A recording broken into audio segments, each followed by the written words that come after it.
Éco-éducation. Swaliga nowhere else. Notre jeunesse est un melting pot au minimum bilingue dès la base. Nous sommes un ville sur l'eau, à Rock on the Sea. À la frontière entre deux mers, Caraïbes et Océan Atlantique. Entre deux continents, Amérique du Sud et Nord.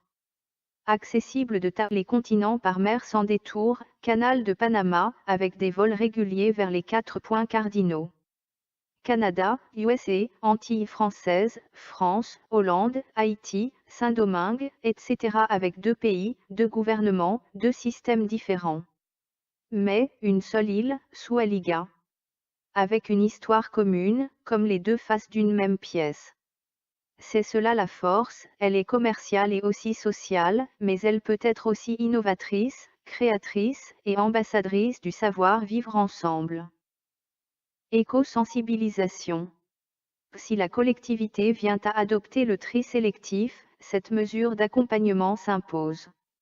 Enfance 1 heure en primaire. Le tri sélectif, pourquoi et comment.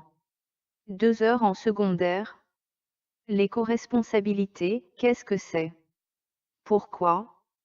Parce que c'est la génération la plus concernée et la plus à même de changer ses habitudes.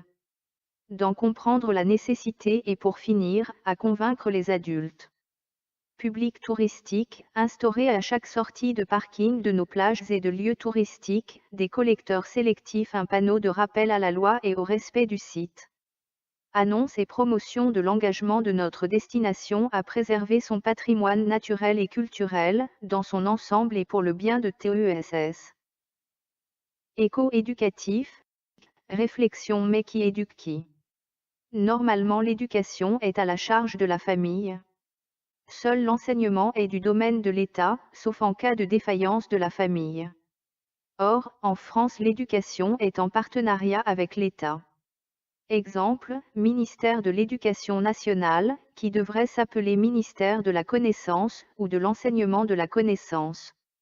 Sociétalement, cela veut dire que les familles ont délégué une bonne partie de leur autorité parentale mais aussi de leur responsabilité éducative à l'État, et pour les générations à venir aussi. L'État le père de la nation. Mais qui est l'État? Sommes-nous tous ses enfants? Si oui, alors comme tout père il est responsable de nous.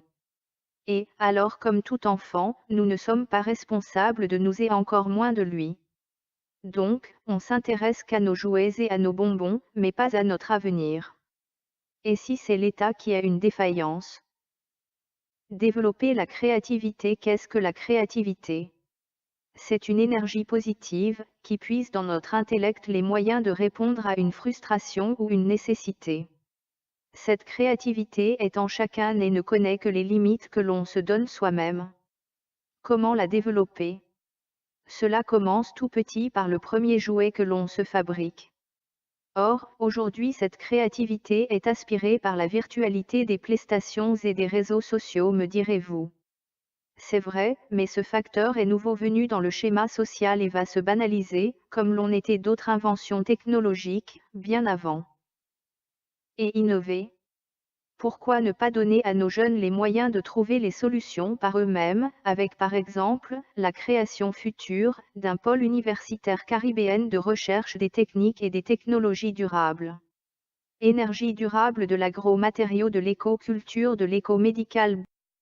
BTS, licence, ingénieur concept et processus en énergie magnétique, énergie ambiante, énergie naturelle, système de recyclage et commercialisation. Écoculture, aquaculture, autosuffisance et commercialisation. Agro-écomatériaux et commercialisation. Botanique médicale, histoire et commercialisation. Ne nous contentons pas de suivre, mais d'en être les pionniers.